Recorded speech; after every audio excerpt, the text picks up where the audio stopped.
Troisième pilier, subventions aux exportations. Alors, subventions aux exportations, c'est très facile, c'est beaucoup plus simple. C'est l'instrument commercial le plus néfaste pour les pays par les pays en développement, pour les pays en développement, parce que ça crée un effet de dumping. C'est-à-dire que mes produits, moi, pays industrialisés, mes produits sont non seulement exportés, mais sont exportés avec des subventions. Et alors, ça détruit l'agriculture des pays du Sud. Pour quelle raison? Parce que les paysans des pays du Sud, ça a été fait pendant des années, c'est encore fait, peut-être un tout petit peu moins, mais ça a été fait pendant des années. Ces subventions à l'exportation maintenant ont pratiquement disparu, pas entièrement. Qu'est-ce qui se passe? Le petit paysan du Ghana, ça a été beaucoup le cas en Afrique de l'Ouest aussi. Hein. Déjà, on a baissé les droits de douane dans ce pays, donc ils ont très peu de protection, presque plus de protection. Ils reçoivent les tomates, les oignons, les poulets congelés, la poudre de lait qui viennent des États-Unis, de l'Union européenne, et qui vont créer évidemment une concurrence déloyale parce que ce sont des produits qui arrivent à des coûts inférieurs aux coûts de production locaux, et qui donc font que, évidemment, le petit paysan, il se trouve en situation de concurrence déloyale, il ne peut plus produire, il doit abandonner son champ, il va grossir les rangs des bidonvilles, etc. Alors, si vous voulez, c'est une situation qui, à moyen terme, peut paraître intéressante dans la mesure où les poulets congelés européens qui arrivent sur les marchés du Ghana, ça c'est un exemple concret, donc ils sont effectivement moins chers, donc le consommateur local, à la limite, pendant un certain temps, il se frotte les mains. Mais le problème, c'est que quand les prix sur les marchés internationaux augmentent, comme ceci s'est passé en 2008, on assiste à à une crise alimentaire, on assiste dans certains pays carrément à des émeutes de la faim, donc ce n'est pas durable, bien entendu. C'est-à-dire que les pays en développement doivent aussi pouvoir protéger leurs producteurs. C'est-à-dire qu'il faut un tout petit peu renverser la perspective. Il n'y a pas que le consommateur qui compte, mais dans une perspective de développement à plus long terme, il y a évidemment aussi le producteur, surtout dans notre cas, le petit producteur. Alors, juste pour vous dire donc qu'à la conférence ministérielle de l'OMC à Hong Kong, les pays industrialisés se sont engagés à supprimer entièrement ces subventions à l'exportation d'ici 2013. Alors, depuis, effectivement, comme je vous disais, elles ont beaucoup baissé, mais il y a eu des tentatives, il y a eu des réintroductions par l'Union européenne et les États-Unis sur le bœuf congelé, sur la poudre de lait. En Suisse, pour l'instant, on n'a pas réintroduit ça à ma connaissance, mais il y a une discussion au Parlement pour resubventionner l'exportation de bœuf. Je ne sais pas à quel point ça en est, mais en tout cas, c'était une discussion qui était en cours et nous, on suit cela de près. C'est-à-dire qu'on était prêt à gueuler il y a 2 ans lorsqu'on a cru qu'ils allaient réintroduire les subventions à l'exportation de la poudre de lait. Pour finir, ils ne l'ont pas fait, on est content, mais on continue à suivre. En tout cas, pas des subventions étatiques, mais on continue à suivre ça de près. Si je peux me permettre une parenthèse, donc la Suisse n'a pas ou presque pas de subventions à l'exportation de produits agricoles simples. Par contre, elle a dans ce qu'on appelle la loi chocolatière, la Shogi-Gesetz, des subventions aux exportations de produits agricoles transformés, donc chocolat, poudre, soupe, machin. Et ça, d'un point de vue de Doha, d'un point de vue de développement, c'est évidemment interdit. Et c'est pas bon. C'est pas bon pour la production des pays du Sud aussi, parce que si je reviens maintenant au premier pilier qui est l'accès au marché, je vous disais, par exemple, en Suisse, il n'y a pas de droit de douane sur les produits en provenance des PMA. Mais ce qui se passe, c'est que les droits de douane, par contre, ils augmentent énormément, chez nous comme partout, lorsque le produit qui est exporté par les pays du Sud prend de la valeur, lorsqu'il est transformé. C'est-à-dire qu'il n'y a peut-être pas de droit de douane sur la mangue, mais dès que ça devient du jus de mangue, de la confiture de mangue, des mangues séchées, les droits de douane augmentent énormément, et ceci n'est pas du tout favorable à l'ajout de la valeur de ces produits au niveau local, et donc à une forme d'industrialisation, ou à une industrialisation tout court de ces pays. Maintenant, voilà. Comme je vous disais, non, je vois toujours à droite. Alors, est-ce qu'il faut conclure ce cycle, oui ou non? Est-ce qu'il est bon, il n'est pas bon? Donc, comme je vous disais, tous les pays veulent conclure. Alors, officiellement, tous les pays veulent conclure. En réalité, les intentions des uns et des autres, on ne les connaît pas vraiment. Mais les pays en développement, ils y tiennent quand même beaucoup. Ça, je vous ai déjà dit 3 fois. Maintenant, qu'est-ce que nous avons proposé, nous? Nous avons proposé, nous disons, dans Doha, il y a du bon et il y a du moins bon. Il y a aussi quelques acquis qui ont été engrangés en quand même 11 ans de négociations. Et pour nous, ça c'est quelque chose qu'on a proposé à la ministérielle de 2009. Vous savez, l'OMC fait des ministérielles tous les 2 ans. Il y a eu celle de 2009. Et nous avons jeté un peu un pavé dans la mare. On a dit, il faut arrêter ce Doha qui tourne en rond. Il faut engranger les acquis pro-développement qui ont été quand même en 10 ans, hein, et je vais vous dire lesquels, et après il faut passer à autre chose. On nous a regardé un peu bizarrement.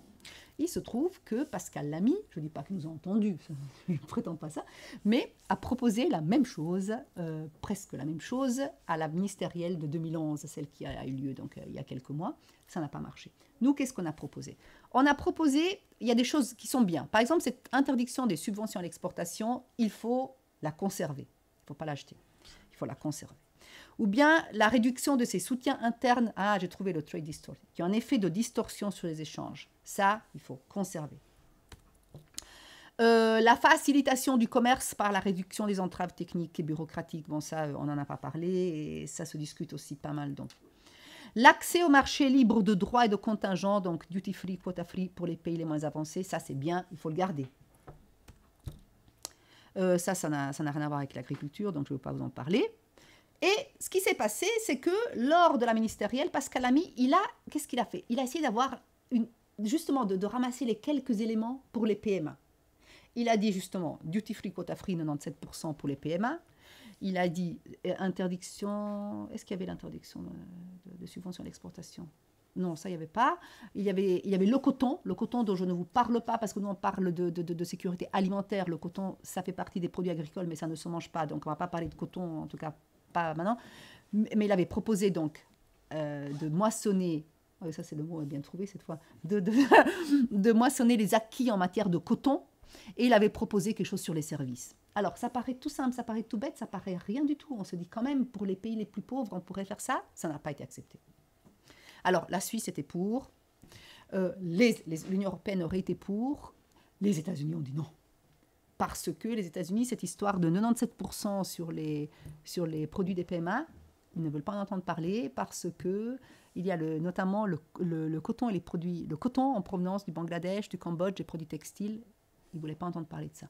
Donc, même là-dessus, l'OMC n'a pas été capable de s'entendre à la ministérielle de 2011. Nous, on a dit, c'est un scandale, c'est un échec, quoi. C'est-à-dire que, voilà. Et depuis, c'est bloqué. Alors, maintenant, il est très difficile, si vous voulez, il est très difficile de savoir si ce cycle serait positif ou négatif, parce que, comme souvent dans ce genre de cas, il y a des études très ambivalentes. Selon qui fait l'étude, les résultats diffèrent. Mais si on prend une étude de la Banque mondiale, puis la Banque mondiale, c'est quand même pas, c'est une organisation qui pense très proche de l'OMC, hein, c'est pas une organisation alternative. Alors, la Banque mondiale arrive dans une étude de 2005, mais qui est encore valable parce qu'en fait, les choses n'ont pas bougé. Elle dit que ce cycle entraînerait une croissance de, on va dire, 100 milliards à peu près de dollars à l'échelle de la planète, mais dont seulement 16 milliards iraient aux pays en développement. Donc, en fait, bon, ça, je vais vous les passer parce qu'on n'a pas le temps, mais si vous voulez, ce cycle de Doha amènerait essentiellement des gains aux pays industrialisés, aux grands pays émergents, essentiellement ceux qui sont exportateurs, par exemple, de produits agricoles comme le Brésil, l'Argentine. Aux autres pays, ça dépend. Soit il amènerait pas grand-chose, soit il amènerait rien, soit il amènerait carrément une désindustrialisation ou bien une perte carrément dans l'agriculture. Ça dépend un peu de l'insertion de ces pays dans le système, dans le commerce mondial, en fait. Mais si vous voulez, au départ, on a fait croire aux pays en développement, puis maintenant, ils s'en rendent compte, on a fait croire aux pays en développement qu'ils allaient gagner beaucoup plus. En fait, c'est... Voilà. Alors, maintenant, j'arrive aux dernières statistiques de la FAO, qui ont été l'étude qui a été publiée hier. Hein. La FAO nous a parlé pendant longtemps de 1 milliard de personnes qui souffraient de la faim. Vous en avez sûrement entendu parler lors de la crise alimentaire de 2009. Hier, ils ont sorti des statistiques, de nouveaux chiffres qui parlent de 870 millions de personnes. Et ils disent carrément que la faim a reculé dans le monde. Alors, j'étais en train justement de lire un article là-dessus aujourd'hui qui dit qu'en fait, ce qui se passe, c'est que ces chiffres d'aujourd'hui ne sont pas comparables aux chiffres qui ont été publiés précédemment, dont le fameux milliard, parce que la méthode de calcul a changé. Anyway, quel que soit le chiffre, 870 millions, c'est toujours trop, et 70% de ces personnes sont des petits paysans, donc c'est quand même paradoxal. C'est quand même terriblement paradoxal. Alors, pour nous, l'OMC a contribué à cette crise alimentaire. Ce n'est pas la seule raison, il y a beaucoup de raisons. Il y a la spéculation sur les matières premières, mais l'OMC est partie du problème. Et nous pensons qu'elle devra revoir son rapport à l'agriculture. Alors, comme je disais, la libéralisation des échanges agricoles a contribué à la crise alimentaire. Bill Clinton, mais quand il n'était plus président, bien sûr, il a dit « Nous avons fait tout faux sur Haïti ». Il a dit, officiellement. Nous avons poussé Haïti, parce que l'idée était de dire quoi? Était de dire aux pays en développement, écoutez, vous baissez votre... En fait, vous n'avez pas besoin de tout produire, c'est ça. Vous n'avez pas besoin de produire tout ce que vous mangez. Vous spécialisez dans quelques produits d'exportation qui vont vous permettre de gagner des devises aussi. Vous exportez cela et vous achetez la nourriture chez nous. Je caricature un peu, ça ne va pas aussi loin que ça, mais en gros, c'était ça la tendance. Puisque nous, on produit moins cher, on doit exporter nos surplus, qui en plus sont subventionnés, donc voilà. Donc ça a été poussé à l'extrême dans des pays comme Haïti, qui, pendant la crise, c'est-à-dire quand les prix ont augmenté, où les gens mangeaient de la boue, enfin, il y a eu des émeutes de la faim, vous rappelez l'histoire. Alors, Bill Clinton a dit on a fait tout faux sur Haïti. Et aussi sur d'autres pays. Lui, il parlait spécifiquement de Haïti, qui était devenu totalement dépendant de l'importation de riz des États-Unis et qui n'avait à ce moment-là plus les moyens de... Donc, il a dit on doit revoir cette approche qui est excessivement libérale.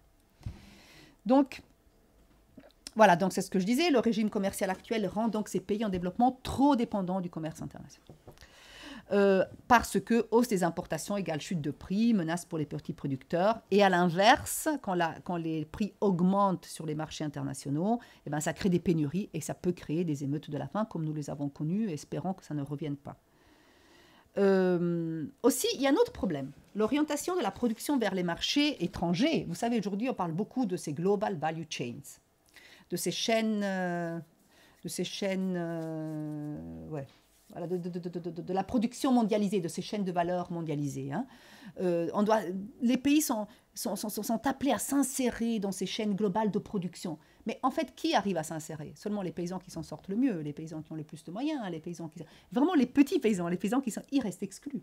Donc il y a une dualisation de la production entre ceux qui s'en sortent, qui arrivent à prendre le train, à vendre aux multinationales, aux chaînes, et ceux qui n'arrivent pas et qui sont forcément... qui reste sur le bas-côté. Alors, l'OMC doit revoir son rapport à l'agriculture. Donc, les pays en développement doivent pouvoir garder ce qu'on appelle, nous, un espace politique, ce qu'on appelle en anglais un policy space. Policy space, ça veut dire garder une marge de manœuvre. Pas avoir les pieds et les mains liés par les accords internationaux, mais pouvoir dire, bon, en fonction de mes besoins, en fonction de ce qui se passe, au niveau de pouvoir définir leur politique de développement par eux-mêmes aussi, dans une perspective de souveraineté alimentaire aussi, qui est un concept qui n'est pas du tout... donc à l'OMC, il est étranger, enfin ça ne revient jamais, ils ne savent même pas ce que c'est. Donc ils doivent avoir des flexibilités. Les petits paysans doivent pouvoir produire leurs semences et réutiliser leurs semences, pas dépendre des semences de Syngenta, Monsanto et compagnie. Il faut garantir à ces petits paysans un niveau de prix rémunérateur. Il faut mettre un terme aux distorsions des marchés créées par les subventions agricoles du Nord. Alors, cette histoire de subventions agricoles du Nord et distorsion des marchés, pourquoi c'est important? Il n'y a que l'OMC qui peut le faire. Il y a beaucoup d'accords bilatéraux de libre-échange qui sont négociés, comme vous le savez certainement, mais cette histoire de subvention n'est pas touchée, n'est pas contemplée par ces accords bilatéraux. Ces accords bilatéraux ont juste un volet accès au marché. On baisse les droits de douane le plus possible, souvent à zéro, mais il n'y a pas du tout de toute cette histoire de subvention. Donc l'OMC est le dernier forum où ça peut se faire. Et alors là, je vous ai fait vraiment la liste, la shopping list, mais je ne vais pas faire trop compliqué. Alors comment est-ce qu'on peut garantir ce qui a été dit là-dessus? Ben, il y a différentes possibilités. Par exemple, réintroduire des programmes de gestion de l'offre. Vous savez que la gestion de l'offre, on ne peut plus gérer l'offre dans un processus de libéralisation, de dérégularisation, comme ça a été le cas pour le marché laitier en Suisse. On ne peut plus dire en contingente, on produit tant et pas plus. Renforcer les mesures spéciales de sauvegarde, celles dont je vous ai parlé tout à l'heure, qui ont fait capoter la conférence. Il faut essayer de découpler les prix nationaux par rapport aux prix internationaux, hein, pas qu'il y ait ce lien direct. Il faut essayer de stabiliser les prix pour les exportations agricoles.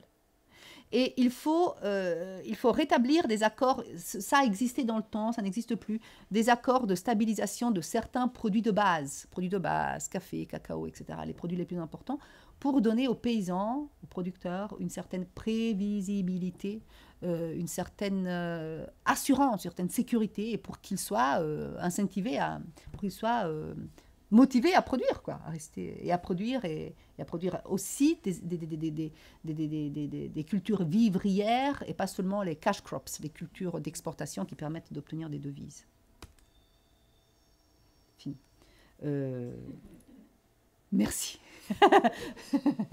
J'espère que c'était pas trop compliqué. C'est un peu technique. Ouais.